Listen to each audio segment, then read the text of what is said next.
खुलुमबाय दिनै फैयै फैयै 2 एप्रिल सफैबाय बिसायख'थिया जानो गोनाङा 9 एप्रिलाव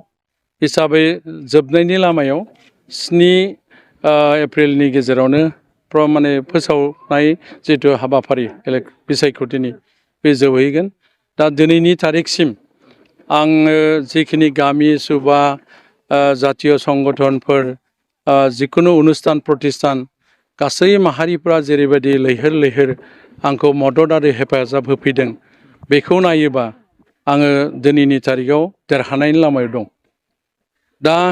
आं बेखौनो बुंनो नागिरदों बिजेपि दोलोआ मैया माने सुक्लायाव आसामनि बारग' CM चिफ मिनिस्टार मानगोनां डक्टर हेमन्त बिश्व शर्मा बिथाङा फैदोंमोन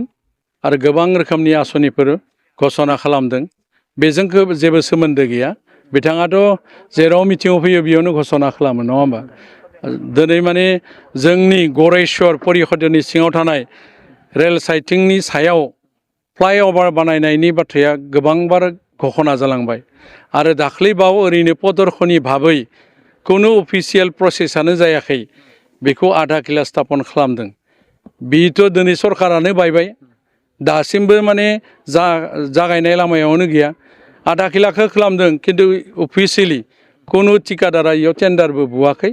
जास्ट ओरैनो माने इलेक्सननि मोनसे प्रदर्शनी बादियै उद्बोधन खालामदों आरो बिथाङा थांनाय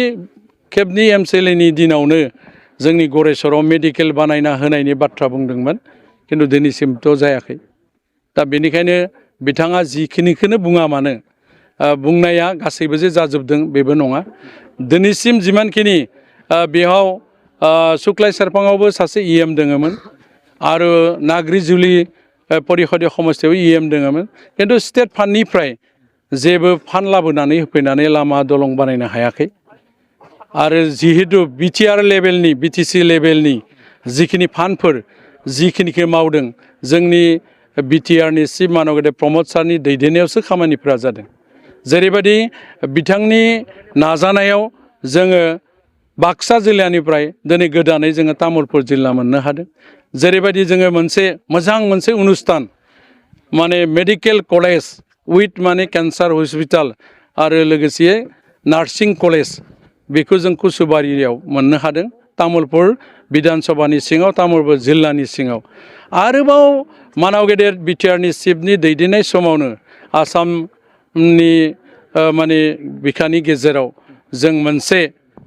जोंनि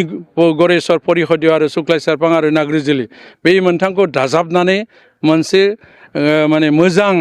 बिधान सभा समष्टि मोननो हादों बे समष्टिनि मुङानो जाबाय माने गरेस्वर बिधान सभा समष्टि बेवहाय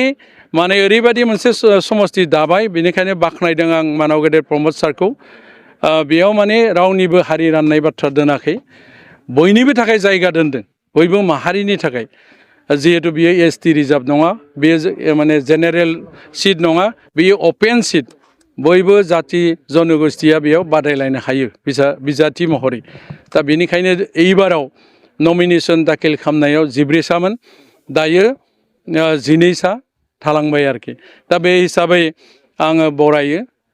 बेनिखायनो बयबो बे मोनथाम परिषदीय समष्टिनि रायजो राजाफ्रा जेबो बादा खालामाखै आरो बे समष्टिखौ जानायखौ आरो गिबि खेब जाजेननाय बि बिधान सभायावनो बिजाथि महरै आङो UPPL मोननो हादों आरो बेयाव जिहेतु BPFनि माने बिजाथि गैया कंग्रेसनि बिजाथि गैया बिथांमोननि जिथु लुबैनाय गावबा गावनि दोलोनि माखासे बिजाथि लुबैदोंमोन BPFआबो कंग्रेसआबो लुगैदोंमोन बेनिखायनो बिथांमोननियावबो दुखु दङ आरो जाय BJPनि माने केन्डिडेटखौ होबाय बिथाङा माने जोंनि बिधान सभानि सिङाव नङा बिथांनि न'आ माने तामुलपुर बिधान सभा समष्टिनि पुरुना तामुलपुर होननाय जायगायावसो दा बेनिखायनो लकेल केन्डिडेटफोर दङमोन 7 साबासो लकेल केन्डिडेटफोरा BJPनि केन्डिडेटफोरा पार्टी हिसाबै मोननो लुगैदोंमोन आरो लकेल समष्टिनि भटारफोराबो माने गावनि समष्टिनि बिजाथिखौनो नागिरदोंमोन बेनिखायनो खुद्रिनाय फैदों बिथांमोननि गेजेराव आरो दुखु मोननाय फोरमायदों माने माबानिफ्राय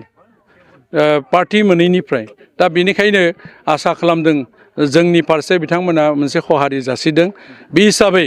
आङो निस्सय एबारनि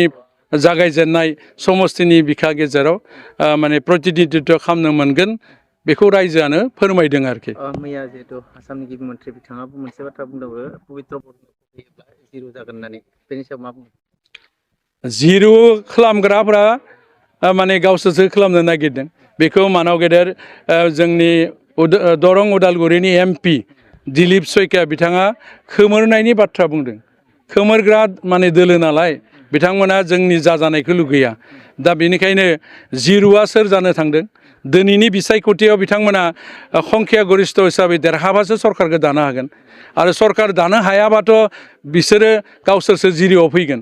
आसामखौ गावसोर सलायदोंमोन दिनैनि तारिखाव बिथांमोननि अबस्थाया मोजां नङा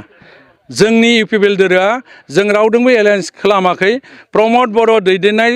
जिथु इउ पि पि एल दोलो खमैबो जोङो 10 जना देरहानाया खाथां जानानै फैबाय आरो गरेस्वराव आंबो देरहानाया खाथां होननानै बुंनो हायो रायजोफोरनि जिथु दलै नोगोरै जिथु सापर्ट खालामदों आं बेखिनिखौनो बुंबाय ट्रिपल इन्जिननि बाथ्रा बुंदों बिथाङा जिहेतु सेन्ट्रेलावबो बिजेपि सरकार स्टेटआवबो बिजेपि सरकार आरो बिटिसिआव बिपिएफ सरकार बेखौ लानानै बिथाङा माखासे बाथ्रा बुंबाय थायो जौगाथायनि बेनि सायाव मा बुङो बिदिब्लाथ' अनेक जाबावनांगौमोन आं दानिनो बुंबाय फ्लाइअभारा दिनैसिम जागायाखै बेयाव इसुआवनो दंमोन बिटिआरनि जिथु सुक्तिनि गेजेरावनो दंमोन बिथांमोना मानो खालामना होनो हायाखै माने जिहेतु दिल्लीयावबो सेन्ट्रेल गभर्नमेन्ट दङ जेराव स्टेटआवबो दङ होमब्लाथ' बिथांमोना बे हाबाफारिफोरखौ जाफुंहोनांगोन जिखिनि बिथांमोना खोमोरनानै दोननो नागिरदों गादबनानै दोननो नागिरदों बेनिखायनो गोबां जाथि जनगोष्ठीनिफ्राय खुद्रिनाया बिजेपिनि सायाव नुजाथिदों आरो बेनिखायनो जोङो देरहागोन अरुनदयखौ लानानै बिथाङा माखासे बाथ्रा बुंदों अरुनदयनि बाथ्रायाथ' माने भुवा बाथ्रा होनना बुंनांगोन अरुनदयआ दिनैनि तारिखाव कलमनि मोनथाया बिसोरनाव गैला दाखालि 16 तारिखआवनो बिथांमोननि जिथु सरकारनि अधिकार कलमनि जिथु गोहो बियो जोब्बाय दा माने देरहाब्लासो अरुनदयखौ होनो हागोन जाय देरहायो बेनो चेयारमेन जायो अरुनदयानो जा जायखिजाया स्किमनि एमएलए सासे आरो आं बेखिनिखौनो बुंबाय